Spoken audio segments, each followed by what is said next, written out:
तत्त श्री आदि चारों प्रदेश के पावन श्री चरणों में हमारी भावभरी वंदना। परम पूज्य गणनायक श्री सुख सरियानी महाराज साहिब के पावन श्री चरणों में हमारी भावभरी वंदना। परम पूज्य आचार्य सम्राट श्री मजिन क्रांति सागर श्री सुख महाराज साहिब की पावन श्री चरणों में हमारी भावभरी भवसागर से डूबती नैया को सहारा देने वाले मेरी श्रद्धा के केंद्र परम पूज्य गुरुदेव गच्छाधिपति आचार्य भगवान श्री मजिन मणिपुर श्री सुख महाराज साहिब के पावन श्री चरणों में हमारी भावभरी अत्र विराजमान विराज के चरणों में पर्युषण महापर्व का आज 7वां दिन। देखते देखते 7 दिन बीत गए। 6 दिन बीत गया, 7वां सूर्योदय हमारे जीवन में हुआ। पर्युषण महापर्व का एक ही लक्ष्य होता है, हमारे हृदय की शुद्धि, हमारे मन की शुद्धि और मन की शुद्धि के माध्यम से आत्मा की शुद्धि। आत्मा की शुद्धि के अर्थ यही है कि आत्मा में जो राग देश के जो दुर्गुण है, उन दुर्गुणों को दूर करके उस दुर्गुणों से मुक्त बन के आत्मा को शुद्ध करना, यही हमारा लक्ष्य है। माफ करो और आत्मा को साफ करो, दुश्मनों को माफ करो और अपनी आत्मा को साफ करो। जो भी हमारे किसी व्यक्ति के साथ हमारा कोई ऐसी व्यवहार हो गया या उसका हमारे साथ कुछ अनुचित व्यवहार हो गया किसी कारण को लेकर के, लेकिन कारण यही रह जाता है। इसलिए हमेशा ये चिंतन करो, कारण यही रह जाता है, लेकिन कारण के कारण जो कर्म बंधन हुआ, जो हमारे भीतर में राग द्वेष पैदा हुआ, जो क्रोध और कसाई के भाव भीतर में आए, उस कारण से हमारे भाव बिगड़ जाते हैं, हमारी आत्मा दुर्गति की ओर अग्रसर हो जाती है। इस बात को हमेशा दिमाग में रखो कि मैं किसी कारण से भी अगर राग द्वेष करता हूँ, कसाई करता हूँ, मिलता क्या है मुझे? इसलिए क्यों? यहाँ कोई छोटा नहीं है, कोई बड़ा नहीं है, क्योंकि आत्मा की कोई उम्र नहीं होती है। आत्मा न बालक है, न युवा है, न वृद्ध है। आत्मा तो ज्ञान रूपी चेतन है। तो उसके लिए हमारे मन में ये भाव रहने चाहिए, ना कोई मेरे से बड़ा है, ना कोई छोटा है, सब एक समान है। जब एक समान के भाव आ जाएंगे तो आपके भीतर में अहंकार पैदा नहीं होगा, मैं बड़ा हूँ या मैं ऐसा हूँ। ये मैं और मेरे के कारण ही आत्मा में भीतर में कसाई भी मैं और मेरे कारण होता है, राग भी मैं और मेरे कारण होता है, कसाई भी मैं और मेरे कारण होता है। ये मेरा है, ये मैं हूँ, और मैं में अगर चोट पहुँचती है तो भीतर में कसाई पैदा होता है। और मेरे में भी चोट पहुंचती है, ये मेरा है, उसका अधिकार उसने मेरे से छीन लिया या उसने मेरे उस चीज का मालिक बन गया, तो भीतर में क्या पैदा होता है? कसाई पैदा होता है। और कसाई ऐसा करता है कि कोर्ट तक पहुंच जाते हैं, कोर्ट कचहरी के चक्कर निकालते हैं, चप्पल कितनी चप्पल इस लेते हैं, फट जाते हैं, फिर भी वो फैसला नहीं आता है, फिर भी हम चले जाते हैं। इसलिए परमात्मा महावीर की वाणी यही कहती है कि पर्युषण महापर्व के दिनों में, ये पर्युषण महापर्व हमारे लिए इसलिए आते हैं कि हमारे भीतर की सफाई करेंगे, हमें भीतर को टटोलने के लिए पर्युषण आए, कि हम भीतर में अपने आप को टटोले कि मेरा साल कैसे बीता, मैंने कितने कसाई किए, कितने राग द्वेष, कितनों के प्रति राग द्वेष किया, कितनों के प्रति कसाई किया, कितनों के प्रति तेरा मेरा किया, कितनों के साथ मन मुटाव किया, कितनों के साथ बोलचाल बंद की। ये सब टटोलने के लिए ही ये पर्युषण पर्व आते आए। हमें टटोलना है भीतर को कि मेरे भीतर में मैंने साल भर में क्या क्या किया, और जो किया अगर मैंने अज्ञानतावश मैंने किया, कभी अनजान में हुआ, कभी भ्रम में हुआ, कभी स्थिति को लेके हुआ, परिस्थितियों के कारण हुआ, लेकिन भीतर में कंट्रोल करके हमारे भीतर को, अगर मेरे भीतर में मैंने अगर कसाई किया है, किसी के प्रति गाली गलौज किया है, किसी के बस तेरा मेरा किया है, किसी के साथ में मन मुठान हुआ है, किसी के साथ मेरी बोलचाल बंद हो गई है, तो आज के दिन हमें सभी से क्षमा याचना करके माफ करो, आत्मा को साफ करो, माफ करो, सभी जीवों को माफ करो। 84 लाख जीव योनियों में से मैंने किसी जीव का मनन किया अनुमोदन किया, वह सब मन वचन काया से सभी जीवों से क्षमा याचना करो, चाहे छोटा जीव हो चाहे बड़ा, सभी जीवों से, क्योंकि अनजाने में भी मैंने किसी जीव की गिरावना पहुंचाई हो, अनजाने में चलते हैं, कोई चीटी पाँव में आ गई, हरियाली में चले गए, वनस्पति गाय को गिरावना पहुंची, यूं ही फूल चलते चलते पत्ती तोड़ दी, फूल तोड़ दिया, वनस्पति गाय की हिंसा की, तो अनजाने में भी होती है। पानी गिरना चालू है, फिर भी हम गाड़ी से जा रहे हैं, पानी गिरना चालू है, फिर भी क्या रुके बंद करेंगे? करेंगे?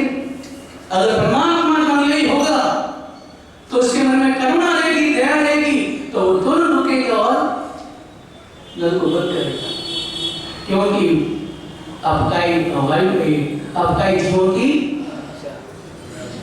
विधारणा होगी। तो जैन परमात्मा माफी का में वो नहीं करेगा। अगर जैन कोई सावक बगीचे में चले जाए तो कभी बिना फालतू हरियाली को या फूल को नहीं तोड़ेगा। अजय तो जाता है, तोड़ा फूल, थोड़ी देर समझा और पाँव में नीचे डाला, कुचल दिया, लेकिन परमात्मा माफी का में ऐसा कभी नहीं करता है।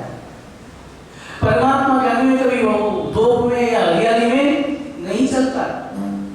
लेकिन आज के डॉक्टर कहते हैं, कोई सुना है कि हरियाली में चलने से आंखों की रोशनी बढ़ती, ऐसे कहते हैं, सुना? लेकिन उल्टा है, हमारे यहाँ कहते हैं पाँव गरम, पेट नरम, सिर को रखो ठंडा, फिर भी कोई वेद आए उसको मारो एक डंडा, यानी पाँव गर्म होने चाहिए, हमारे नीचे के पाँव गर्म होने चाहिए, ठंडे नहीं। और हरियाली में चलने क्या होंगे? ठंडे होंगे, तो नुकसान है, फायदा क्या? और वायु हमारे शरीर के कारण तो रोज की बढ़ती भी होगी, लेकिन मैं अपने स्वार्थ के कारण क्या वे वनस्पति गायों को खिलाना, जीवों को खिलाना पहुंचेंगे, उनकी हिंसा कर सकते हैं हम? वनस्पति जीवों को खिलाना दे सकते हैं हम? किसी जीव को खिलाना दे सकते हैं? तो फिर हम कैसे चल सकते हैं?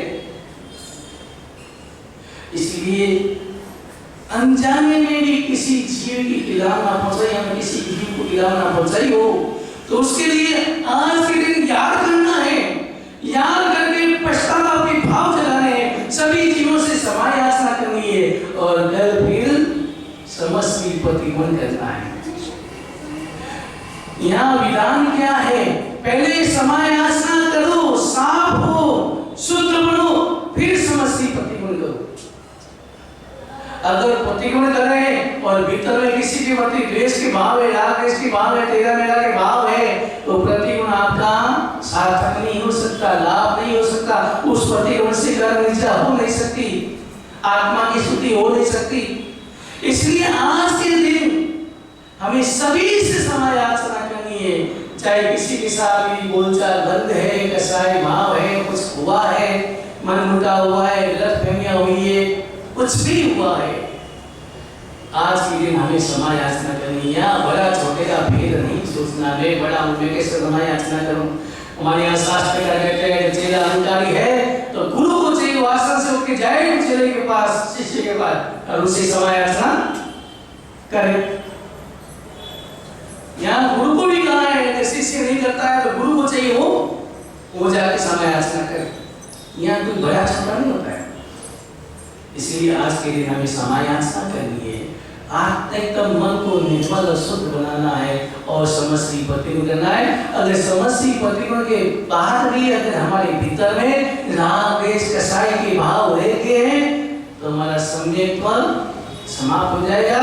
ये जैन धर्म में जन्म लेना बेकार हो जाएगा, परमात्मा का शासन मिला वो भी बेकार हो जाएगा, निष्फल हो जाएगा, कोई लाभ नहीं होगा। फिर हम मिथ्यात्व में भटक जाएंगे, फिर वही ठोकरे खाएंगे, इधर से उधर से इधर। जिस तरह फुटबॉल ठोकरे खाती है, इधर ठोकर मारते उधर जाती है, उधर ठोकर मारती इधर आती है। इस तरह से हमारा यही दशा होगी। इस योनि से ठोकर मारी उस योनि में, उस योनि में ठोकर मारी इस योनि में आए, इसी तरह हमारी दशा हो जाएगी। इसलिए हमें परमात्मा का शासन मिला है, परमात्मा की वाणी मिली है। जिन प्रतिमा जिन वाणी बहुत सागर से पार करने के लिए दो हमारे लिए साधन मिली है, दो नाव मिली है, जिन वाणी और जिन प्रतिमा। इस दो नाव में किसी भी नाव में अगर बैठ करके हम बहुत सागर से पार हो सकते हैं, लेकिन उस पानी को भीतर में उतारना पड़ेगा, भीतर को साफ करना पड़ेगा, भीतर की सफाई करनी पड़ेगी, तब कहीं जाके परमात्मा की वाणी भीतर में उतरेगी, तब कहीं जाके परमात्मा हमारे भीतर में विराजमान होंगे। अगर भीतर में सफाई नहीं, भीतर में गंदगी है, राग द्वेष की गंदगी है, कसाईयों के भाव है, तो परमात्मा विराजमान नहीं हो सकते। मैंने कल ही कहा था, बोली बोल के मंदिर में परमात्मा को विराजमान करना आसान है, लेकिन हृदय में प्रेम को विराजमान करना आसान नहीं। हृदय में प्रेम विराजमान, प्रेम के भाव हो जाए, प्रेम क्षमा करुणा दया, ये सारे अगर भीतर में प्रवेश हो जाए तो हमारे भीतर में सद्गुण प्रकट हो जाएंगे। सद्गुण यानी परमात्मा की वाणी प्रकट होगी। अगर परमात्मा की वाणी प्रकट होगी तो आत्मा परमात्मा होते कोई देर नहीं लगेगी। तो यही हमारा लक्ष्य है। अब हम पहले भगवान पार्श्वनाथ का जीवन सुनते हैं, तीनों कार्य तक पूरा करते हैं, फिर पटावली शुरू करते हैं। पहले भगवान पार्श्वनाथ के 10 भवों का वर्णन सुन लेते हैं, परमात्मा के 10 भव, उसके बाद सारे कपिलों का जीवन चरित्र शॉर्ट में सुनेंगे। पोतालपुर नगरी है, अरविंद राजा है और विश्वभूति मां के राष्ट्रपुरोहित है। उसके 2 पुत्र हैं, मनुभूति और कमठ। 2 पुत्र हैं।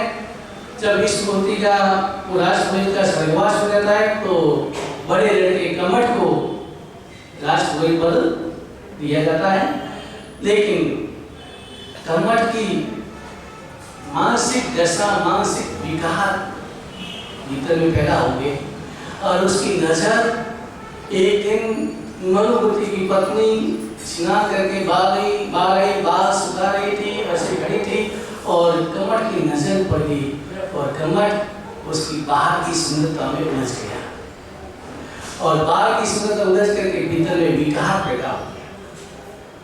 लेकिन अगर वही अगर समझ देता कि छोटे भाई की पत्नी छोटे भाई के लिए बड़ा भाई पिता के समान होता है, तो मेरे मन में मैं ऐसे कैसे भाव लाऊं, मेरी बेटी के समान है। लेकिन विकार आ गया और विकार आया तो उसको अपनी ओर आकर्षित करने के लिए बहुत प्रयत्न किए, गिफ्ट भेजे, बाहर तो सोने चांदी का आभूषण दे दिए तो बस बाहर गिर जाती है, सोने का आभूषण, कपड़े भेजे, वो भेजे। और एक दिन ऐसा हुआ, एक कमठ को बाहर भेजा था, मरुभूति को बाहर गए थे पीछे से ऐसा, और अचानक क्या हुआ, मरुभूति का आना हो गया, वापस गए थे, वापस आ गए आने और अपने भाई को इस तरह की हरकत करते घटना देखी, इस तरह से अपनी पत्नी के साथ कुछ चेष्टा करते देखा और मरुभूति को आक्रोश आया। वो सीधे ही राजा के पास गया और राजा के पास जाके सारी शिकायत की और राजा ने कमठ को देश निकाला, इस देश निकाला। अब इधर देश निकाल दे दिया, वो कमठ गया जंगलों में गया और तापसी दीक्षा ली। अरे मरुभूति को राजपुरी पद मिल गया। अब मरुभूति आराम से रह रही, लेकिन मरुभूति को एक दिन मालूम पड़ा कि मेरा भाई तापस मेरी दीक्षा ले लिए तो आखिर मेरा बड़ा भाई है। हालांकि हो सकता है मन में गलत विचार आ गए, लेकिन आखिर मेरा बड़ा भाई है। तो बड़े भाई के पास क्षमा याचना करने जाते हैं और ब्राह्मण को तो आक्रोश आया, इसके कारण मेरी ये दशा हुई। ओ क्षमा याचना कर, लेकिन नीचे झुका और पास में पत्थर की शिला पड़ी थी, लिया वो पत्थर उठाई और उसके ऊपर गिरा। और वो मरुभूमि जी वहां से विद्याचल की अकेडमी में सुगल नाम के हाथी बन गए। और हाथी बने खरीदर अरविंद राजा ने जब ये घटनाएं सुनी देखी तो उसको भी राजा को बैठा दिया गया। और बैठा गया तो क्या नहीं दीक्षा लेके ज्ञान वाचन किया। और उसके बाद एक बार पैदल संघ चतुर्वेद संघ के साथ पैदल संघ लेके जा रहे थे और उसी जंगल में पहुंच गए जहाँ मरुभूमि का जीव हाथी के रूप में था। और उन हाथियों ने उपद्रव मचाया, सारे यात्री इधर उधर भागे, तितर हो गए। लेकिन अरविंद मुनि मुद्रा में एक पेड़ के नीचे खड़े हो गए, ध्यान मुद्रा में, वो भागे नहीं। बहुत कहा चलो भागो, हाथी पागल हो गया ऐसा, लेकिन अरविंद मुनि तो खड़े ही रहे। आखिर हाथी वो पास में आया। अरविंद मुनि को औसत में जब देखता रहा और अचानक जाति संज्ञान हो जाता है। जाति संज्ञान में देखा ये तो हमारे राजा हैं, इनका वो पहले ही का बहु था और मेरा दूसरा हो गया। और हाथी को जाति संज्ञान हुआ, मन में श्रद्धा जगी, 3 प्रश्न जगी और ऐसे भाव जगे कि उसी समय सम्यक पर हाथी के भाव में सम्यक प्राप्त किया है। उसी भाव में सम्यक प्राप्त किया और आगे पति नहीं खाना, रुपये में गर्म पानी, जब तालाब गर्म पानी मिला गर्म पानी पीना, ज्यादा चलना नहीं, ज्यादा हिलना नहीं, एक तरह की साधुचर्या जैसे उनके भाव आ गए और उस तरह का वो जीवन जीने लगा। और एक दिन पानी पीने के लिए गया तालाब में, रुपये में, और अचानक पाँव कीचड़ में फंस गया। पाँव फंस गया, निकलने की कोशिश की और इधर उसी जंगल में कमठ का जी सांप बना, उड़ने वाला सांप। और वो हाथी को देखा, पूर्ण होकर बैठ आया और उसने दंश किया और हाथी का वही स्वर्गवास होता है। कमठ तो मर के नरक में चला गया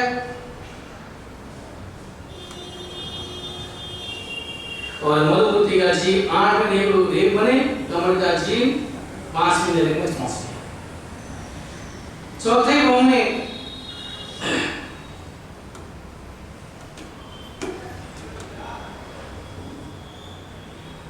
त्रिपुर वाली नगरी एक राजा चित्रगुप्त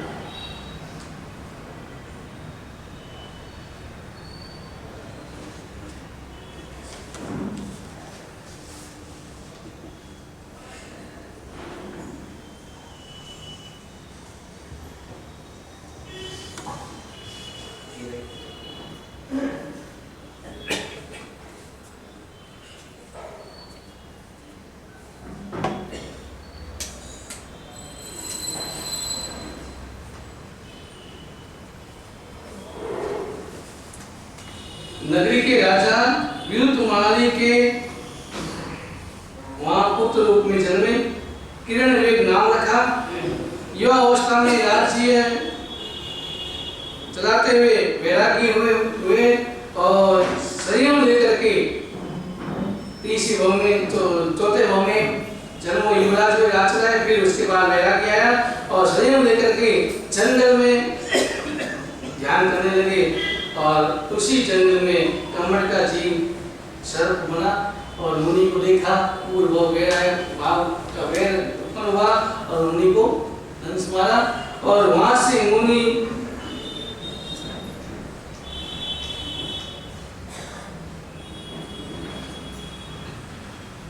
मरुभूमि का जीव 8 में देवलोक में देव बने और कमठ का जीव नरक में पहुंच गया।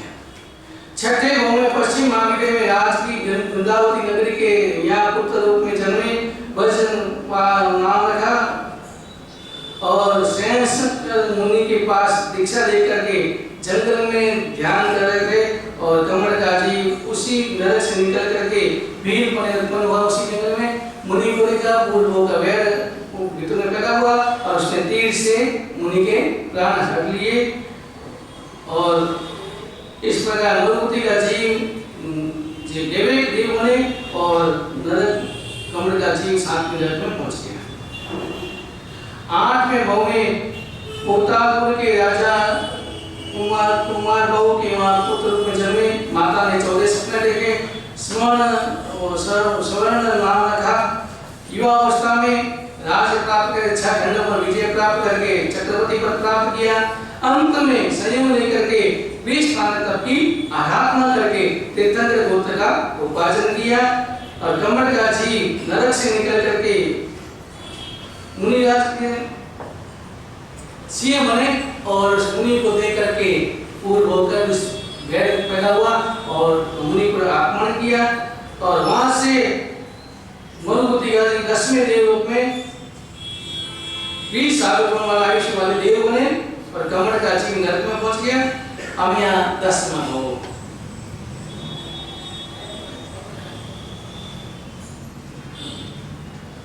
वहां से बनारस नगरी के राजा अश्वसेन की धर्म पत्नी वामा देवी की रत्न कुक्षी में परमात्मा का जन्म हुआ।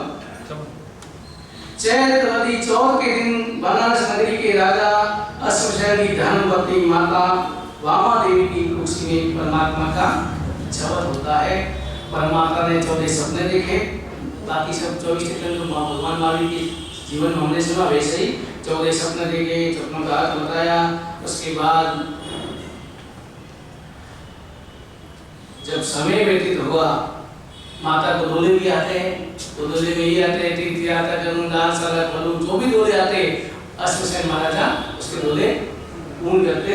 इस प्रकार समय बीता और समय पूरा हुआ तो पौषवती 10वीं के दिन परमात्मा का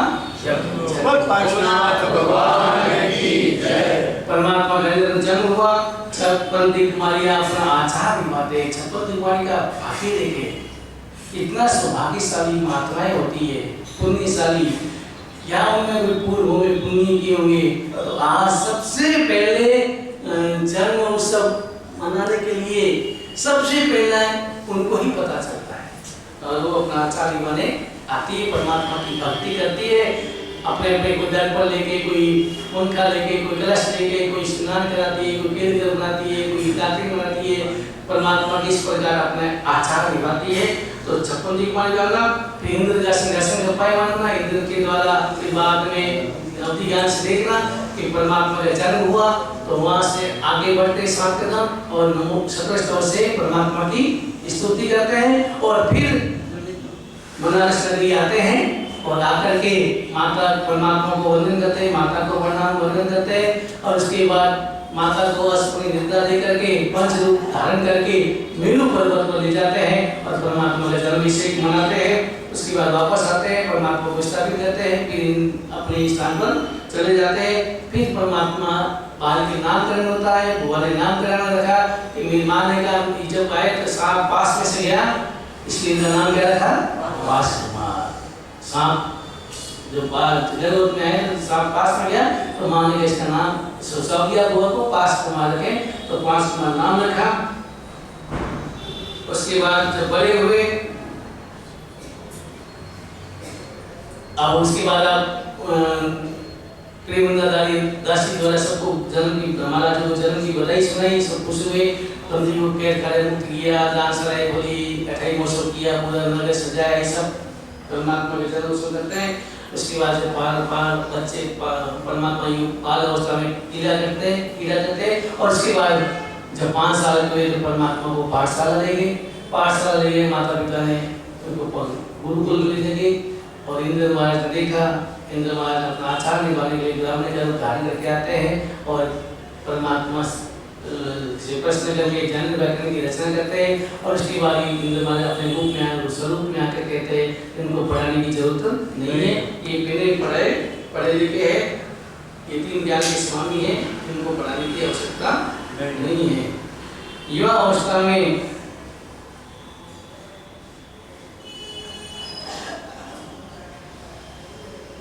युवावस्था में युद्ध करने जाते हैं, और युद्ध करने जाते हैं तो तीर्थंकर की आत्मा होती है, तो समझौता करता है और राजकुमारी के साथ उसकी परमात्मा का विवाह होता है। क्योंकि परमात्मा का भौगोलिक बाकी था, इसलिए परमात्मा का विवाह होता है। और उसके बाद परमात्मा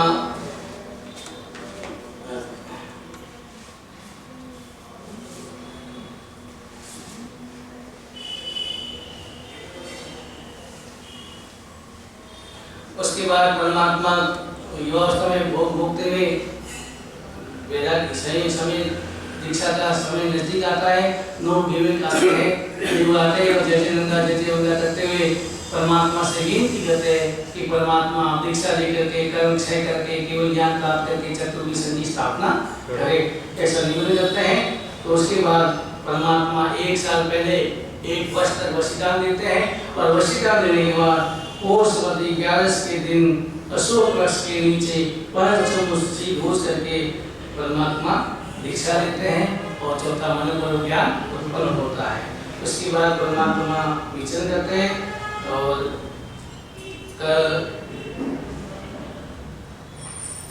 उस समय कमठ का जीव जब पासनाथ कुमार युवावस्था होते थे, राजकुमार होते थे, घोड़े पर एक दिन जा रहे थे, कमठ तापस बन गया था। तो एक बार कोई यज्ञ होम कर रहे थे, तो पास कुमार भी गए भी देखे, तो वहाँ देखा एक सांप घोड़े को झलते देगा लकड़ी में, तो उसने कहा सांप को उसको निकाला। तो पास कुमार ने कहा ये क्या करें, तो तुम अपना काम करो, आज ये हमारा काम है। लेकिन पास कुमार ने लकड़ी से बाहर निकाला, सांप को अधले थे, उनको नौकार मंत्र सुनाया, सांत्वना दी, और उसके बाद वो समाधि पूर्ण मन प्राप्त करके देवलोक में बने, और क्या बने, धनेंद्र देव बने, धनेंद्र पद्मावती बने। उसके बाद परमात्मा भिक्षा लेके विचरण करने लगे, और परमात्मा को एक ही उपसर्ग हुआ, ज्ञान उस बाद में हुआ। कमठ ने उपसर्ग दिया था कि परमात्मा को देखा पूर्व मेघमाली बना दे, परमात्मा ने इतनी मेघ बादल बरसात की परमात्मा के नाक तक पानी पहुंच गया था। तब अचानक धनेंद्र का सिंहासन पानी होता है, धनेंद्र आता है और परमात्मा को उठा लेता है, ऊपर बन जाता है, और फिर मेघमाली को बोल देता है। तो क्या कर रहा है, इससे क्यों ले रहा है, ये तीर्थंकर की आत्मा है, ये तीर्थंकर बनने वाले 23वें तीर्थंकर बनने वाले, तुम उससे तब धनेंद्र ने उसको बोल दिया, तो कमठ के पासनाथ भगवान के चरणों में गिर गए, फिर पैर खत्म हुआ, और वहां से फिर समित प्राप्त किया, वेद खत्म हो गया। और उसके बाद परमात्मा चैत्रवरी चौथ के दिन धातु वृक्ष के नीचे परमात्मा को सब क्षण चढ़ते गुणस्थान चढ़ते सारे 4 कर्मों का क्षय होते ही केवल ज्ञान प्राप्त किया, चतुर्विंश संधि की स्थापना की, गणधर बने गण, परमात्मा के 8 गणधर थे, 16,000 साधु थे, 38,000 साधवियां थी, 1,64,000 सावक थे, 3,27,000 साविका थी। इस प्रकार परमात्मा का परिवार था, साधु साध्वी। अब परमात्मा देशना देते भवी जीवों का उद्धार करते जब परमात्मा का अंतिम समय आया, परमात्मा समझ गए और देशना देते श्रावण शुद्धि 8वें के दिन समय सिद्ध जी पर परमात्मा का निर्माण होता है। बोलिए भगवान की जय। अब हम परमात्मा नेमिनाथ का जीवन सुनते हैं। बाकी के तीर्थंकरों का जीवन एक जैसे ही होता है, वो जन्म जवन कर्म दीक्षा अलग स्थान अलग दिन होते हैं, बाकी लगभग सब एक होता है। परमात्मा नेमिनाथ का चवन सोमपुर के महाराजा समुद्र विजय की धर्मपत्नी महारानी शिवा देवी की कुक्षी में कार्तिक वदी बारस के दिन परमात्मा का चवन होता है। परमात्मा का चवन होता है। चवन हुआ, माता ने 14 सपने देखे, 14 सपनों का अर्थ समझा, मन में आनंद का अनुभव हुआ।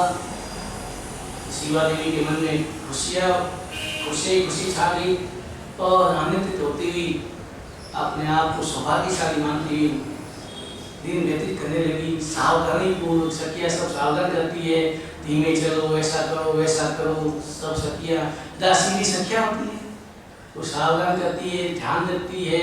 और जब समय पूरा हुआ 9 महीने, और उसके बाद श्रावण शुक्ल 5वें के दिन परमात्मा का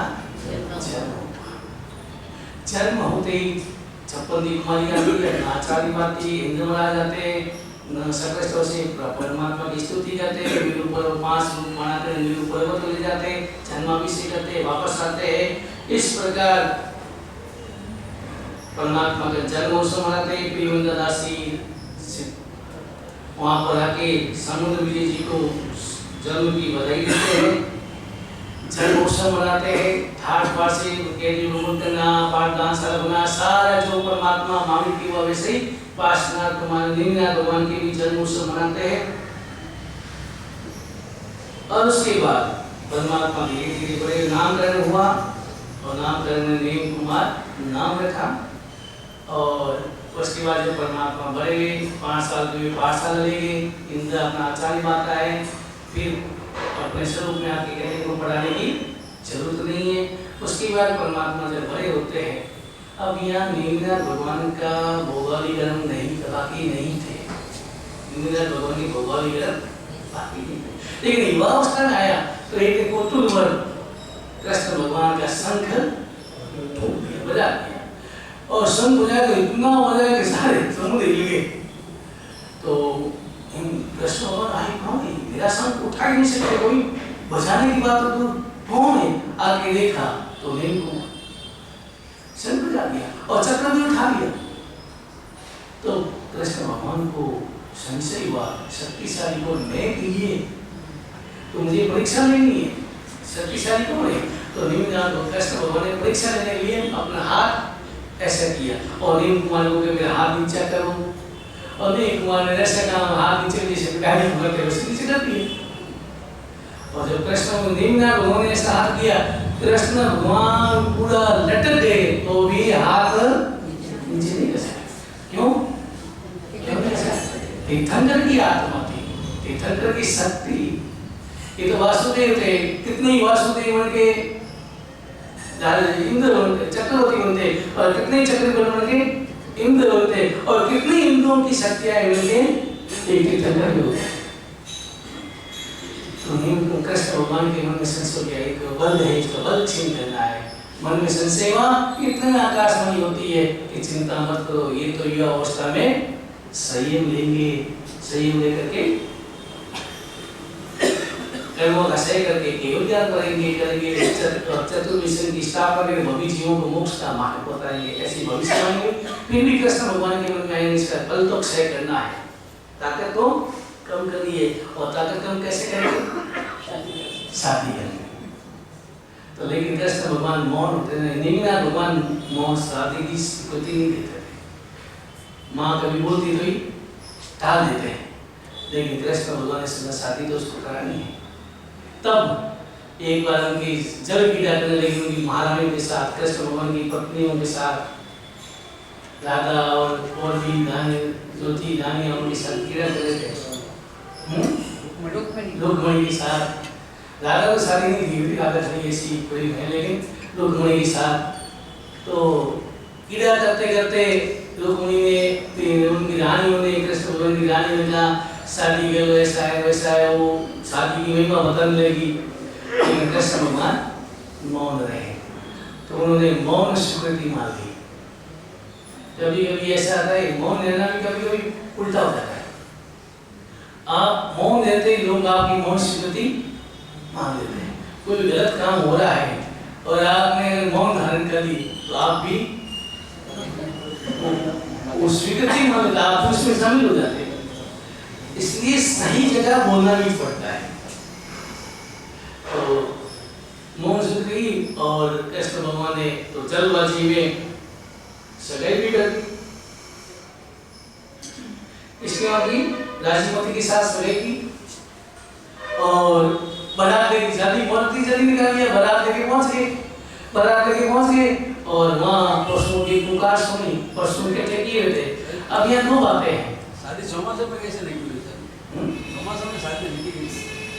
अब वो तो इमोशनल क्या होता है, क्या मतलब आज भी होती नहीं, आज भी जन्म में होती नहीं, शादी नहीं होती जन्म में। आपके वहाँ नहीं होती शादी?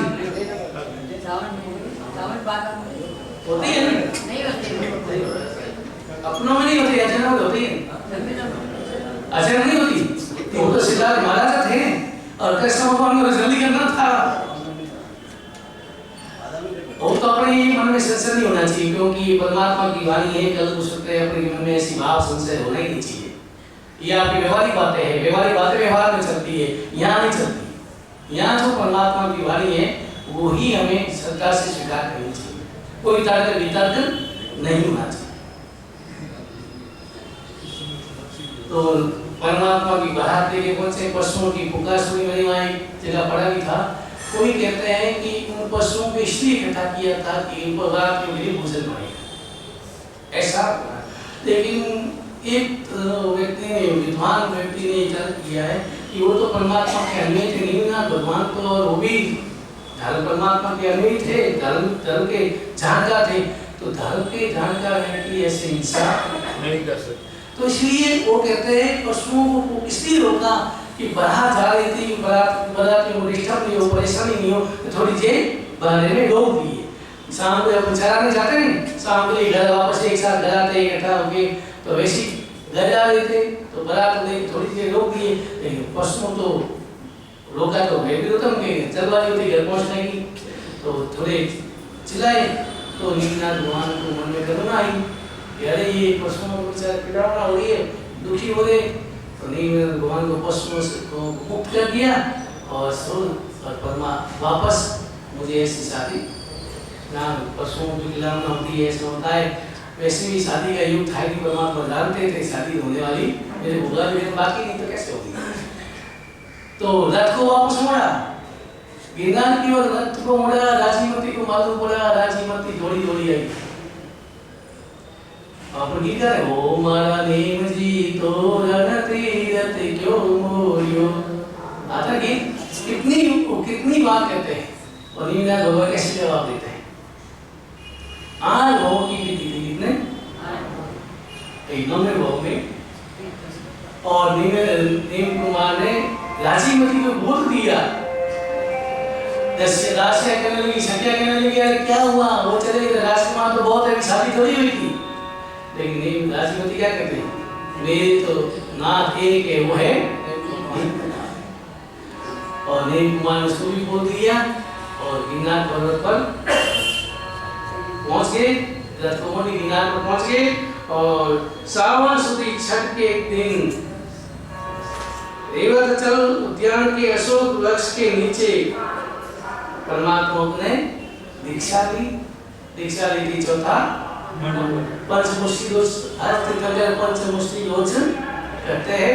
तो पंचमुष्टि दोष की दीक्षा करेंगे। सामय साधु जो कुछ जाओ जीवे तीन मन भाई कर न करना कारणी तस परिक्रमा में मिलेगा। पान बोलते हैं, जो यहाँ पान भोजन बोलते हैं। चौथा मन को ज्ञान होता है। फिर परमात्मा ने चतुर्वेशन की स्थापना की। राजीमती भी वहीं संयम ले लेती है, दीक्षा लेती है गिरनार पर्वत पर ही। उसके बाद परमात्मा को सबसे कम समय में केवल ज्ञान किसको हुआ, केवल 55 दिन के बाद। ज्यादा उपसर्ग परमात्मा को नहीं आए। और 55 दिन के बाद अशोचवती अमावस के दिन परमात्मा को वहीं पर जहाँ दीक्षा हुई उसके पीछे परमात्मा को केवल ज्ञान। आप लोग गिरनार गए होंगे, जहाँ दीक्षा कल्याण केवल कल्याण नीचे क्या है, वहाँ क्या कहते हैं उसको, शेषावन। नीचे जाते हैं, नमन करते हैं, मैं अभी 4-5 साल पहले हमने भी नवन कराई थी 2019 नवन कराई थी। इतने बच्चे, मैं कभी नहीं आश्चर्य करता हूँ, बच्चे छोटे छोटे बच्चे, हमारे ये भी छोटे थे 4 साल वाले, इन्होंने नवन की प्रतिष्ठा की तो छोटे थे, कैसे दौड़ दौड़ के जाते थे। सुबह उठना, यूं घर में उठना, जल्दी उठना मुश्किल होता है, वहां तो उठ करके जल्दी घृणा की यात्रा, कोई 3 यात्रा करता है, कोई 4 यात्रा करता है। हम विचार करते हैं अपन एक यात्रा करते हैं तो ऐसा लगता है कि अरे बाप रे बाप कितनी कठिन है। और जिसमें पालिका की फिर भी सरल है थोड़ी, घृणा की तो बहुत कठिन है, सीधी सी क्या है, वहाँ बीच में चलने का नहीं आता, पालिका में फिर भी चलने का आता है। वहाँ तो मैंने 4-5 यात्रा की, लेकिन आनंद इतना आया कि 3 दिन में ऊपर रहा, और 3 दिन ऊपर आया ऐसा आनंद आया, मन होता है कि नीचे जाने का मन ही नहीं, बस यहीं रह जाए बस। लेकिन वहाँ पति मन देती ही नहीं से ज्यादा, लेकिन वहाँ परमात्मा की रात को भक्ति होती है, न जाप करो, पक्षाल देखो परमात्मा की, जो किनार की पक्षाल देखते परमात्मा की, जो भाव आते हैं आंखों में आंसू बहते, कितने भाव आते परमात्मा की। और इस संसार में सबसे पुरानी प्रतिमा है तो वो क्या प्रतिमा है, कितनी भूतपूर्व 24 के तीर्थन गणगण बनने वाले थे, उन्होंने बताया और उन्होंने उसी समय परमात्मा की प्रतिमा बना दिया, पूजा। फिर वह 5 देवलोक में हम देव वहाँ बने, फिर वहाँ से प्रतिमा वापस नीचे आई यार, और नीचे भी कैसे प्रतिमा वजन वाले फूल जैसा हो गया, और वे कहे तुम पीछे चलो, तुम आगे चलते रहो, पीछे मत देखो, आगे चलते रहो, और जहाँ परमात्मा को विराजमान करना वहीं रखना। लेकिन वो नीचे रखी, मैंने थोड़ा बाद में प्लान करें, लेकिन घंटी आवाज नहीं आती, पीछे देखे वो बोलते हैं बैल आगे पीछे आवाज आएगी, वो आवाज नहीं आती तो पीछे मुड़ के देखते हैं तो वहीं स्थापित हो जाती, वहीं नीचे रख देते, पहले लगा बाद में ऊपर रख देंगे, लेकिन बाद में ही प्रतिमा वहीं पर विराजमान होगी। तो ऐसे परमात्मा को केवल ज्ञान हुआ, दीक्षा हुई और केवल ज्ञान हुआ, उसके बाद चतुर्विध संघ की स्थापना की, और उसके बाद वहीं पर ऊपर दत्तात्रेय अभी हो गया, अभी वहाँ हो गया, वो अभी हुई है, वहाँ पर आके है तो मूल स्थान अपना है। परमात्मा नेमिनाथ भगवान का निर्माण आषाढ़ शुक्ल अष्टमी के दिन गिरनार पर्वत पर निर्माण हुआ। कहाँ पर? जो आज दत्तात्रेय कहते हैं, दत्तात्रेय जो की है, तो वहाँ परमात्मा का निर्माण होता है। और उसके बाद परमात्मा का परिवार 8 गण 18 गणधर हुए, अष्टनेमी प्रमुख 18,000 साधु थे, आर्य यक्षिणी प्रमुख 40,000 साध्वियाँ थी, नंद आदि प्रमुख 1,69,000 सावक थे, 3,36,000 साविकाएं थी। इस प्रकार परमात्मा नेमिनाथ भगवान का जीवन सुना हमने। अब परमात्मा आदिनाथ का जीवन सुनते हैं। पूज्य नेमिनाथ भगवान की जय। असवर्ण के 30 आरे में अंत में यानी प्रयोपन का 8वां भाग शेष रहने पर 7 तुलंगनों की उत्पत्ति हुई। इसी जम्बूद्वीप के भरत क्षेत्र में इक्ष्वाकु भूमि पर नामी तुलंगन की धर्मपत्नी मरुदेवा की कुक्षी में आषाढ़वती चौथ के दिन देवलोक से परमात्मा का श्रवण हुआ। मरुदेवी माता ने 14 सपने देखे, वहाँ उसमें कोई राज कोई पंडित नहीं होते हैं, सपनों का बताया। उसके बाद जब समय बीता तो परमात्मा का चैत्रवती अष्टमी के दिन परमात्मा का जन्म हुआ। छप्पन कुमारी गाना इंद्र का अपना आचार्य हुआ, इंद्र भी अपने शत्रस्तों से हनन करके मेरु पर्वत पर बैठाना और परमात्मा का जन्म निश्चय करना, परमात्मा का नामकरण। पहले सपने में वृषभ देखा था, इसलिए परमात्मा का नाम ऋषभ नाम रखा। और इंद्र के द्वारा विनीता नगरी की स्थापना करना, परमात्मा का राज्याभिषेक करना। वहाँ पे नगरी थी, उसमें इंद्र ने नगरी बनाई और राज्याभिषेक किया। अब परमात्मा का युवावस्था में पाठशाला तो वहाँ भी नहीं थी, उसमें कोई पाठशाला पंडित होते नहीं थे, तो युवावस्था में परमात्मा का सुनंदा और सुमंगला के साथ विवाह करना मनुष्य नहीं होते, इसलिए इंद्र ही सारी विधि शादी की विधि इंद्र मराठी करते हैं। तो उसके बाद परमात्मा ने स्त्रियों की 64 कलाएं, पुरुषों की 72 कलाएं सिखाई। घटकरण, लोहारकरण, चित्र सुठारकरण, नाभिकरण, ये सारे परमात्मा ने सिखाए। क्योंकि उस समय में सभी खेती समझते नहीं थे, खेती क्या होती है, सब इसी तरह का आहार करते थे। तो बाद में 80 कृषि सारी भगवान ने नाश हुआ, तो अब कच्चे खाते तो पेट दर्द होता था, तो परमात्मा के पास पहुंचते, फिर परमात्मा ने अग्नि प्रकट की, तो अग्नि में पकड़ने लगे, तो अग्नि ही जला खा जाते, पूरा सेक नहीं पाते, अग्नि बुझ जाता, जल जाता है। तो फिर घटकरण, कुंभकरण, ये सारे बताए, मिट्टी का घड़ा बनाया, मिट्टी के बर्तन बनाना सिखाए और उसमें पका के खाने लगे। इस तरह परमात्मा ने सारी ये इस धरती पर कृषि वृष्टि सब किसने किया प्रारंभ? परमात्मा ने। उसके बाद परमात्मा के 100 पुत्र हुए। भरत को विनीता नगरी और तक्षशिला का राज्य बहुबली को सौंपा। परमात्मा ऋषभदेव की अपेक्षा सुनंदा सुदर्शना शिविका में विराजमान होकर सिद्धार्थ वन में अशोक वृक्ष के नीचे चैत्रवती अष्टमी के दिन परमात्मा की दीक्षा हुई। चौथा मन को ज्ञान हुआ। 4000 युवकों के साथ परमात्मा ने दीक्षा दी। परमात्मा के एक वर्ष तक आहार नहीं मिला। आपको बहुत मिनटों नहीं मिला, 400 दिन तक आहार नहीं मिला। उन्होंने सिखाया मुंह पैर के मुंह में छींटा मारा था, इसलिए आहार नहीं मिला। बाद में हस्तिनापुर की नगरी के राजा बहुबल का पुत्र सरोमयस का पुत्र श्रेयांस कुमार को सपना आया, जातिस्वन ज्ञान हुआ और श्रेयांस कुमार के पांव ने परमात्मा को पाहना करा। किससे? इसी वजह से परमात्मा का पाहना हुआ। 400 दिन के बाद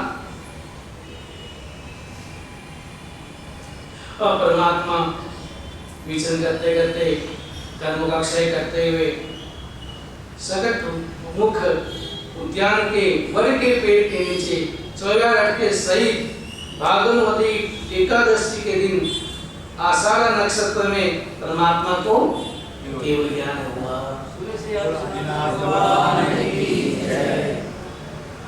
और परमात्मा को केवल ज्ञान हुआ। सबसे पहले मरुदेवी माता वो परमात्मा के लिए बहुत रोती थी।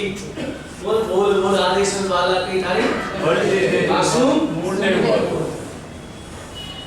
और मरुदेवी माता वहाँ पहुँचती है, हाथी के होते हुए बैठ के आंखें कमजोर हो जाती है क्योंकि रोज क्या कमजोर होती है। और वही जो परमात्मा की वाणी सुनी और केवल ज्ञान भी उसी समय में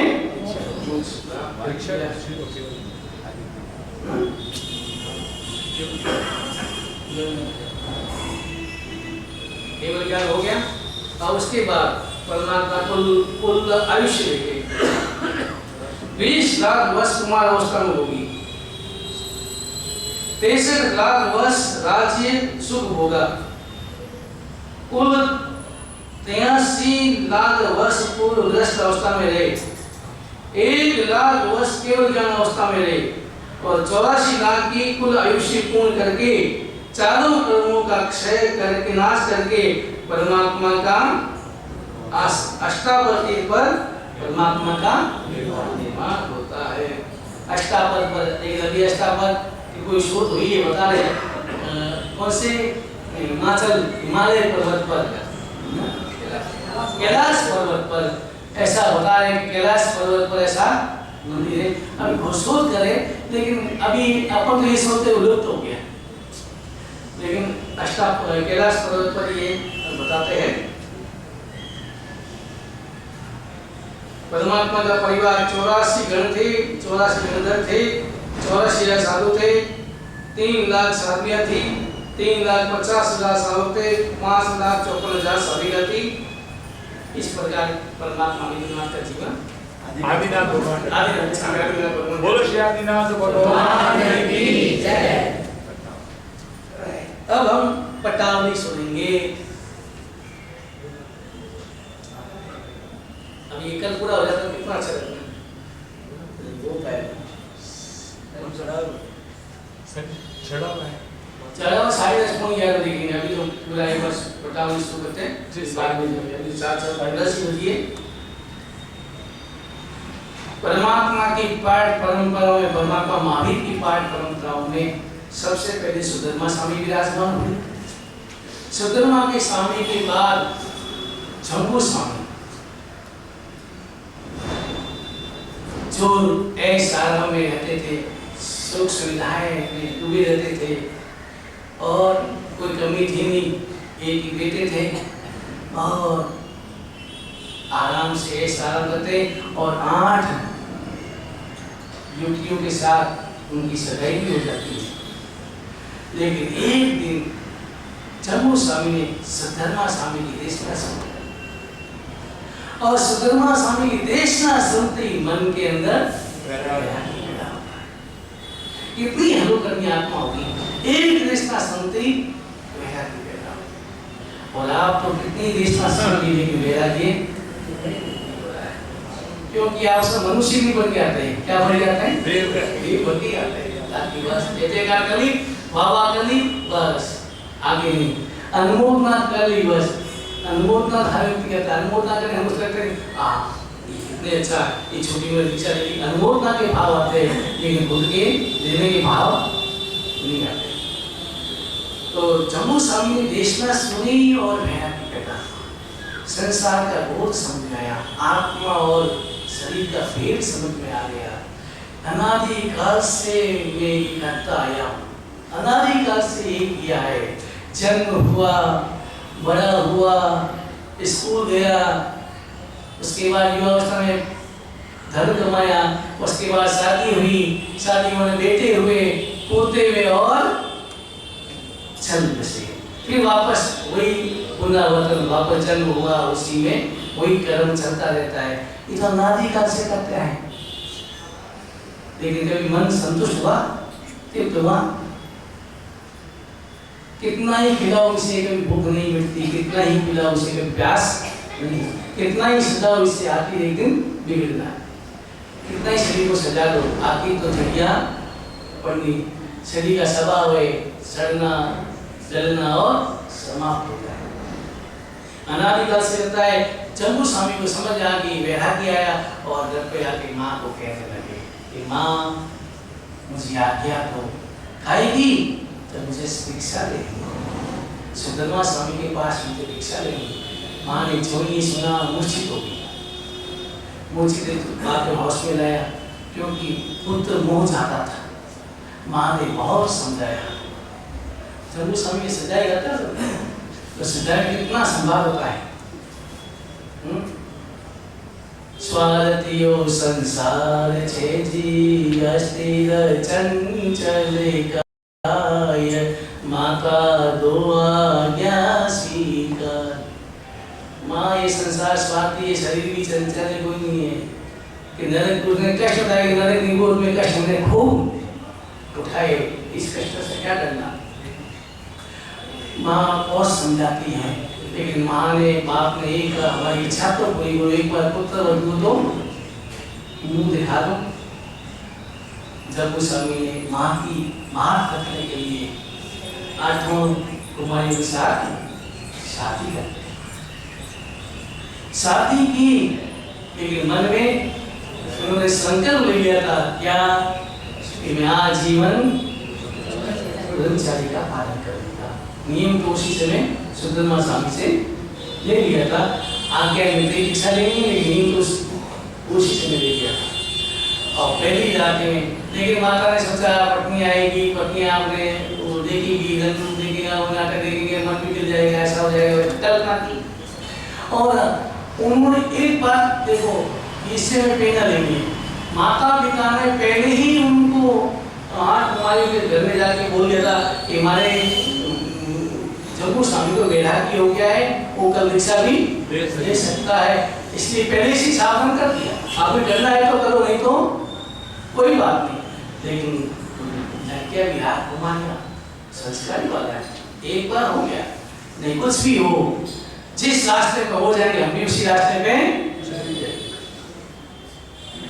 लेकिन आप इसी बिना नहीं, अगर आपके लड़के की कोई कमजोरी हो, कोई अगर गलत संगति हो, गलत आदत हो, तो पहले से ही बता देना सही, कभी अंधेरे में नहीं रहना चाहिए, ये बहुत बड़ा पाप है। तो पहली रात में जम्मू स्वामी 8 पत्नियों को बोध देने लगे। कम से कम 150 पेज की किताब है जम्मू स्वामी और 8 राजकुमारी का संवाद, 150 पेज की किताब है। अगर आप किताब पढ़ लो, उसका संवाद पढ़ लो, तो मन के अंदर झंझट ऐसा वैराग्य पैदा हो जाता है। उस समय वैराग्य आता ही आता है, भले संसारी वैराग्य हो, कहते हैं संसारी वैराग्य। कभी कभी मैं सोचता हूँ शमशान जाते हैं तो आपको मन में वैराग्य आता है कि कैसा है आदमी, जब लोहे को आकार देते हैं क्या करता है, लोहे को गर्म करता, फिर हथौड़ा मारता है, तो आप उस समय गर्म होते हैं, वैराग्य की गर्मी आती है। शमशान में जाते वैराग्य की गर्मी आती है, लेकिन आप बड़े होशियार होते हैं, पहली स्नान तो वहीं कर लेते हैं, थोड़ी ठंडे वहीं होते हैं, फिर भी वैराग्य रहता भीतर में, घर में आते हैं, घर में प्रवेश नहीं करते कि मैं आने वाला नहीं, मैं तो अब जा रहा हूँ। तो पत्नियां वाया सोती है चले जाएंगे, हमारा क्या होगा, तो वाया सोना दिखाती है, सोना पानी डाल के फिर जमीन छिड़कती है, वैराग्य फिर उड़ जाता है और फिर वापस वही ठंडे हो जाते हैं, अंदर चले जाए, स्नान करके ठंडे होकर के फिर हमारे पास आते हैं। अब देश ना सुनो, अब आप मुरली सुनो, अब ठंडे होने के बाद क्या, ठंडे हो जाए, आप बड़े होशियार है, घर सीधे आ जाओ और फिर परमात्मा की वाणी रुपया थोड़ा पड़ जाए तो आपका बदल जाए, लेकिन ऐसा होता नहीं। तो जम्मू स्वामी और पत्नी और उसी दिन प्रभु नाम के चोर रोहांसु प्रभु नाम के चोर 500 चोरों के साथ सोचा कि शादी करके बहुत धन दौलत आया है दहेज में, वहीं चोरी 8 दिनार दहेज पर लेना है। अब यहाँ जो भी दहेज लेके आए, कितना लेके आए वो, तो दहेज लेके आए, उन्होंने सोचा वहीं चोरी करेंगे, अपन को भाव को देखना है, अब कितना है, अब ये निमिनाथ भगवान की बारात का वर्णन करूंगा तो शाम तक मन पूरा नहीं होगा, लेकिन अपन को केवल भाव को देखना है। तो दहेज चोरी करना है और इधर जम्मू स्वामी पत्नियों को समझा रहा है, संभाल हो रहा है, तो वहाँ चोरी करना है तो प्रभाव हुआ, वहीं पर पाँव स्थिर हो गए, आगे नहीं बढ़ सकते। और प्रभु स्वामी को संभाल सुना जम्मू स्वामी का। अब देखो सुहाग रात कहते, पहली रात थी सुहाग रात थी, और अब विजय शेखर सिखाने की बात सुनते हैं कहानी, विजय एक ने वती का सुन लिया, एक ने और दोनों की शादी हो गई, उनको मालूम नहीं था, लेकिन सुहाग रात के दिन पहले ही उन्होंने कहा अरे मेरे तो रोटी करनी है, तो उसने कहा मेरा शादी करनी है, मैं आप उसी शादी कर लो, लेकिन शादी दोनों रहे साथ, लेकिन भाई बहन बन के रहे, उनके सच्चाई है। शेख और विजय शेख सिखाने कितना मन मजबूत होता है। तो प्रभु स्वामी जब जम्मू स्वामी का बात सुना तो उनके मन में क्या आ गया, वैराग्य आया। और जब जम्मू स्वामी ने बोध दिया पत्नियों को, तो 8 पत्नियां दीक्षा के लिए तैयार होगी, और 500 चोरों पाँव जम्मू स्वामी का उसको पाँव वापस चलने उठा लिए, वो भी चलने लगे, लेकिन प्रभु स्वामी जम्मू स्वामी के चरणों में गिर गया, वैराग्य आ गया। तो इस प्रकार जम्मू स्वामी, उनकी 8 पत्नियां, जम्मू स्वामी के माता पिता, सास ससुर, कुल मिला के 528 दीक्षा है।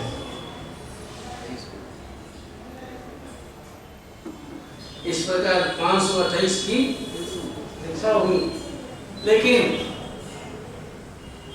क्या हुआ, गलत है क्या? नहीं, एक नंबर डाला है। 528 है, 27। मेरी गलती हो। 200 प्लस 500 कल पुरुषोत्तम मैंने अटैक पढ़ा था। नहीं बराबर है। तो ये 27 अटैक जो भी होगा मैं पहले बार ही दूंगा, अगर गलत हो गया तो वापस सुधार दूंगा, लेकिन मैंने 28 पढ़ा है तो 27 हो गई। अब कोई बात नहीं, आप आपस में मत बोलो, गलती है तो कोई बात सुधार लेंगे। 27 समझो, 527 समझ लो, 50 आप सही है तो 527। अगर मेरी गलती भ्रम हो गया, मैंने ऐसा पढ़ लिया, हो सकता है गलत पढ़ने में हो गया, हो सकता है सर्वस्व है और कभी हो जाता है, इसमें अटैक लिया कोई बात। 27 527 लिख सकोगे। और उसके बाद जम्मू स्वामी के बाद में कोई यहाँ से जम्मू जल गया रे ताला। जम्मू स्वामी निर्धारण करके 10 बातों का विच्छेद। इस प्रकार जम्मू स्वामी के पाठ पर कौन बैठे? प्रभु स्वामी। प्रभु स्वामी बैठे और उसके बाद प्रभु स्वामी के पाठ पर स्वयंवर सूरी विराजमान है। अब उनका इतिहास पढ़े, सुने आप। स्वयंवर सूरी गृहस्थ अवस्था में थे और अपनी पत्नी को गर्भवती छोड़ करके दीक्षा ली। दीक्षा ली, बहुत विद्वान, ज्ञान प्राप्त किया, बहुत विद्वान, उनके बहुत सारे शिष्य थे। अब उनका पुत्र का जन्म हुआ, उसका नाम था मनक। जब स्कूल जाने लगा तो बड़ा होने लगा, सब कहते थे पापा कहाँ हैं, तेरे पिताजी कहाँ हैं, वो सब आते थे लेकिन पिताजी नहीं आते थे, वो थे भी। माँ हमेशा ही कहती, पूछता तो तेरे पते पिताजी विदेश में कमाने गए, इस प्रकार डालती। लेकिन जब से बड़े होने लगे, थोड़ा बड़े हुए तो एक दिन जिद कर लिया, तो माँ ने बता दिया कि तेरे पिता तो दीक्षा लेंगे। कैसे लेंगे? मैं जाऊंगा, हाथ पकड़ के वापस लेके आऊंगा। और घूमता घूमता हर गांव में जाता, अपने पिता का नाम बोलता और घूमता घूमता खोजता खोजता एक दिन स्वयंवर सूरी के पास पहुंचा। और जब पूछा कौन से गांव से आया, तो गांव का नाम सुना तो लगा ये गांव मेरा भी गांव था। माँ का नाम पूछा तो माँ का नाम बताया तो समझे ये तो मेरी पत्नी का नाम है। फिर तो जाना ये तो मेरा ही पुत्र है। और ज्ञानी थे, समझ गए कि इसका आयुष्य कम है, तो इसलिए उसकी आत्मा का उद्धार कैसे हो कम आयुष्य में। तो उनके लिए, मनन के लिए स्वयंवर सूरी ने 10वें काली की रचना की। सब आगमों का सार लेकर के, थोड़ा थोड़ा आगमों का सार लेकर के 10वें काली की रचना की। मनन के लिए की थी, अपने बेटे के लिए। लेकिन बाद में जब सभी साधुओं ने निवेदन किया इनको ऐसे ही रहने दो, तो आज ये भी आगम में सम्मिलित हो गया 10वें काली सूत्र। तो मनन के लिए 10वें काली की रचना की और आयुष्य कम था, तो उसके बाद मनन का स्वर्गवास हो जाता है। तब स्वयंवर सूरी की मन आंखों में आंसू आ जाते हैं। तो शिष्य ने पूछा, गुरु आपके सामने इतने शिष्य स्वर्गवास हुए कि आंखों में आंसू? तब कहा कि ये मेरा ही बेटा था, पुत्र था, मेरा पुत्र था। तो आपका पुत्र था, हमें तो पहले क्यों नहीं बताया? कि पहले इसलिए नहीं बताया, जब पहले बताया तो आप उससे सेवा नहीं कराते। कहते हैं ना गुरु पुत्र है तो सेवा नहीं कराते, जिस कर्मों की दिशा कैसी होती, इसलिए नहीं बताया। यहाँ पर कोई भेदभाव नहीं होता कि गुरु का बेटा हो या गुरु का भाई हो या कोई हो, यहाँ साधु के मरने के बाद पेट से मान हो जाते हैं। उसके बाद भद्रबाहु स्वामी जिन्होंने चतुर्थ सूत्र की रचना की, मुक्तसर सूत्र की रचना की, लेकिन 14 पूर्व का ज्ञान प्राप्त कर रहे थे। लेकिन एक बार ऐसा कुछ घटना घटा तो वहाँ खड़े थे और उसकी बहनें आई, तो उसके में थोड़ा कौतूहल हुआ, दिखा नहीं गया, तो उसने शेर का रूप धारण कर लिया। तो बाद में जब उसे वहाँ गए गुरु के पास, वहाँ तो शेर है, भाई नहीं, जम्मू स्वामी नहीं है, भद्रबाहु स्वामी नहीं है। तब बाद में जब मालूम पड़ा कि इसने विद्या का स्कूल बना,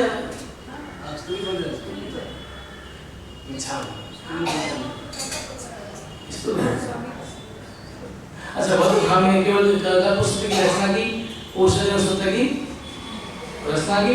उस ग्रह में ऐसी दो गाथा ऐसी थी ऐसी गाथाएं थी कि जिससे वो करते बोलते तो देव हासिल हो जाते।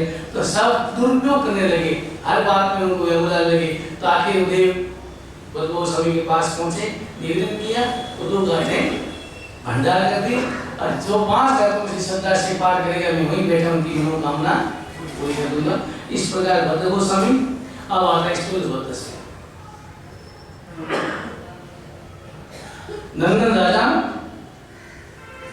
और वहाँ सकराल नाम का मंत्री और एक सिंह पंडित होता है, पंडित पंडित आता है और रोज श्लोक सुनाता है। तो राजा खुश हो जाता है, उसको सोने मोरे इनाम देता है। तो पंडित के मन मंत्री के मन में अगर इस तरह से राजा देता रहेगा तो भंडारा खानेगा। तो उसकी पुत्रियां थी, तो एक पुत्रियां से कि एक बार समझ याद हो जाएगा, किसी को 2 बार समझ याद हो, किसी को 3 बार, किसी को 4 बार, 5 बार। तो अपनी 5वीं पुत्री को देख के बच्चा और जब वो पंडित ने श्लोक सुनाया तो इनाम देने लगे। अरे इस श्लोक मेरी बेटी को भी आता है। तो सारी बेटियों ने 5 ने श्लोक बोल दिए। तो राजा ने भी इनाम दे दिया, ये तो इस पर है। तो पंडित थोड़ा गुस्सा हुआ। उसके बाद वो कोई नदी में कुछ चमत्कार हंडी दे देते कि मोरे निकल गया, ऐसा चमत्कार बताने लगा। तो मंत्री को मालूम है, मंत्री ने हंडी चेंज कर दी। तो पंडित के मन में बड़े मंत्री के प्रति बड़ा गुस्सा है। और सकराल के 2 पुत्र थे, एक स्टोरी का तो 2 पुत्र थे, सेन कर गया।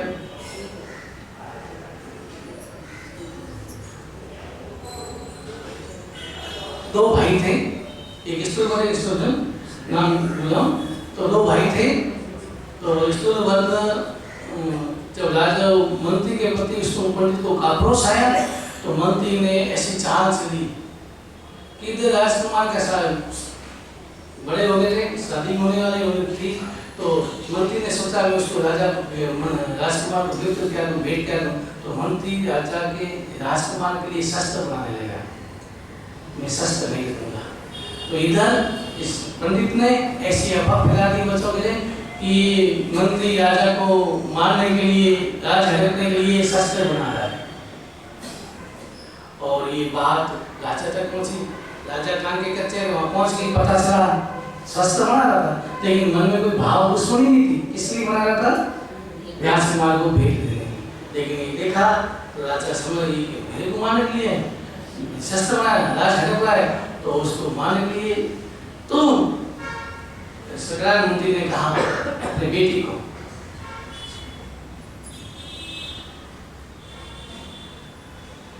बेटे को कहा कि तुम मेरी राजसभा में तुम्हारे हाथों से तलवार से मुझे मार देना और कहना जो राजद्रोह करता है उसके लिए कोई चाहे कोई हो, पिता हो चाहे कोई हो। और ऐसे करके मुझे तो उसके बेटे ने राजकुमार ने राजसभा में जाके अपने पिता की हत्या कर दी। फिर ये बात स्थूलभद्र को मालूम पड़ा। वो कहाँ रहते थे? गुस्सा वेश्या के। जब उसको मालूम पड़ा संसार के ऐसा पर वो तो सही बैठा गया है और क्या ले ली और दीक्षा लेकर के वापस चतुर्मास किया। कितने वर्ष तक पुस्तक वहाँ गए? 12 वर्ष तक वहाँ गए। 12 वर्ष तक भोग विलास में डूबे रहे और दीक्षा लेकर के गुरु की आज्ञा लेकर के पहला चतुर्मास किया वहाँ पर किया। लेकिन काजल की कोठरी में रहकर भी दाग नहीं लगने की। जहाँ 12 वर्ष तक भोग भोगे, लेकिन बाद में जब दीक्षा ली तो मन इतना निर्मल बना दिया, इतना विकार रहित बना दिया। कोसा ने बहुत पहले प्रयत्न किया लेकिन जरा भी मन में विकार नहीं है। आखिर कोसा को भी उपदेश दिया, भले कोसा वेश्या थी लेकिन मन में कौन थे उनके? उसके बाद तो कोसा को भी बोल दिया। और 4 साधु थे। एक सिंह की गुफा में चतुर्मास कर रहा था। सिंह की गुफा के बाद एक सर की दिल के पास, एक कुएं की मूल पर, इस प्रकार अलग अलग चतुर्मास स्टोरी बता कोसा वैसे चतुर्मास पूरा हुआ। सब आए, सिंह की गुफा वाले भी चतुर्मास वाले भी आए, सिंह की सांप की दिल के पास भी चतुर्मास आए, कुएं के मुंडे पर खड़े चतुर्मास किया वो भी आए, लेकिन गुरु भगवान उसको मुझसे माफ नहीं किया। लेकिन जब स्टूल बदलाए तो खड़े हुए और दुष्कर इस प्रकार कोई भगवान नहीं। तो बाकी शिष्यों के मन में थोड़ी ईर्ष्या भाई हमने मैं तो सिंह की गुफा में जाके चतुर्मास किया, अगर सिंह कभी भी मार सकता था, मैं सांप की दिल के पास चतुर्मास कभी भी कर सकता था, कुएं की मूल पर खड़ा चतुर्मास किया, ये तो आराम से मेरे में आराम से रहे। और पूर्णमास में कैसे उसको और सामने स्वागत किया, खड़े हुए। तो शिष्य मन में आ गया, तो भी कैसे चतुर्मास मैं भी कर सकता हूँ। वो भी गुस्सा के होंगे, धन्यवाद वातावरण देखा हुआ तुमने बिहारा। तो मुझसे ने बहुत देने के लिए गुस्सा भी वो समझ गए, वो साधु को बहुत देने के लिए कहा, कुछ नगरी में राजा रत्न को मिलता है, रत्न को बोले क्या हो तो फिर तो वास में गंदा हो जाता है और गाँव घूमता भटकता नदियाँ पार करता दुख उठाता हुआ उस नगरी में पहुंचता है, रत्न को लेके वापस आता है। तो गुस्सा वैसे उसके सामने टुकड़े टुकड़े करके तब बोल दिया, तब मालूम पड़ा उस साधु पे वास्तव में गुरु महाराज ने इसको ऐसा बोला। तो स्टूल भक्त ऐसे वातावरण में रहा, उसके बाद में ऐसे वातावरण में रहने के बाद में मन में विकार नहीं है। इसलिए कितने 84 नाम रहेगा उनका 84। ये सबसे कठिन होता है, मन को निर्मल बनाना, चित्त को निर्मल बनाना। तो इस प्रकार स्थूल भद्र विराजमान हुए। अब गंगा संयोग थोड़ा एक और बना रहे, बाद में भूल होंगे। उसके बाद आए सुश्री हुए। ऐसे हुए कि उसके साथ गुरु उनके शिष्य गोची जा रहे थे। गोची के एक भिखारी रोज जहाँ जाता है उनको दुर्काते, गुरु भगवान को हाथ जोड़ के अंदर ले जाते गिराते।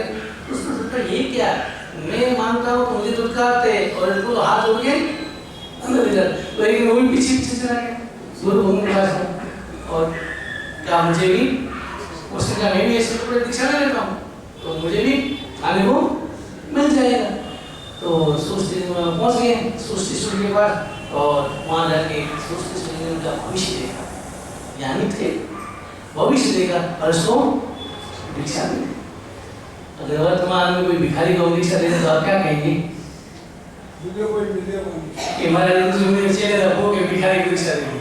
लेकिन उस संत कितना स्वभाव भाग्यशाली होगा, संत कितना समर्पित होगा गुरु भगवंतों के प्रति, शासन के प्रति, कितने समर्पण के भाव होंगे, समर्पण के भाव।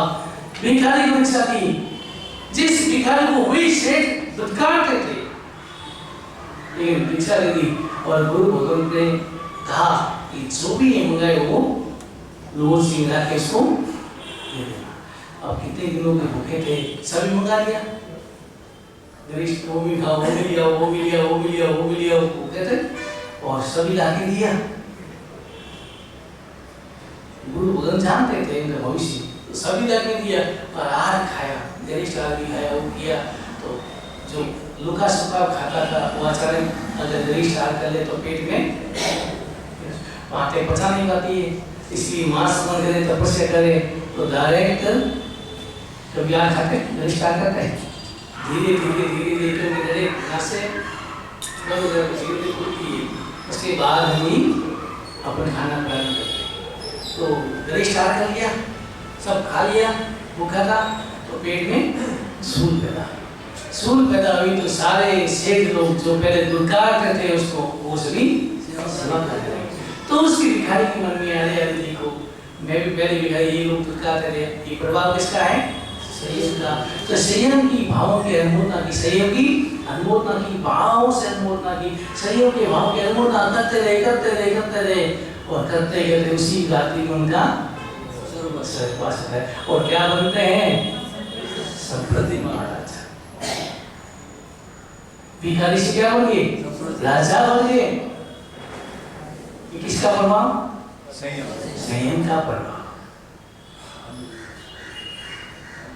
और भिखारी बन गए और संपत्ति महाराजा बन गए। एक बार उस गुरु को उस सुनी आ रहे थे और राजा वहां से आ रहे थे, सामने मिले, गुरु को देखा और देखते जाति सुन तो बच्चा, अरे ये तो मेरे गुरु हैं। इन्हीं के कारण तो आज मैं यहाँ तक पहुँच गया, राजा बन गया। और गुरु के चरणों में गिरा और कहा, गुरुदेव ये सब आपका, आप संभालो। गुरु बोलते के हम साधु राज्य संभालते हैं, लेकिन संप्रदाय राजा को बोल दिया। कितनी प्रतिमाएं बनाई, कितने जिन मंदिर, रोज की जिन मंदिर का सृजन करना, कितने मंदिर, कितनी प्रतिमाएं बनाई। आज भी संपत्ति महाराजा की प्रतिमाएं मंदिर में मौजूद है। यहाँ भी हर जगह है, चुना मंदिर में कितनी प्रतिमा है, बड़ी संपत्ति महाराजा। तो इस प्रकार आप देखें कि भिखारी से महाराज बन गए, राजा बन गए और बोध प्राप्त करके परमात्मा के कार्यों से जुड़े। कितने परमात्मा प्रति श्रद्धा के भाव, कितने मंदिर बनाए, कितनी प्रतिमाएं बनाई और जिन शासन के कई अनेकों काम किए। ऐसा संयम का प्रभाव और सुस्त शरीर का उसके प्रति उपकार। उनका भी पालन भिखारी को दीक्षा दी। अब एक बार बोलिए बोला दे, फिर 15-20 मिनट और बैठना आपको बोली बोलने के बाद। अब बोली बोलने में मैंने सूचना दे देता हूँ, बोली बोलने वाले यहाँ पर 5:45 बजे पहुँचना है फिक्स। 6 बजे वहाँ आके बैठाना है। बैठाने के बाद शॉर्ट में फटाफट ज्ञान पूजा करनी है और 6:25 में मैं 12 से सूत्र सुनाना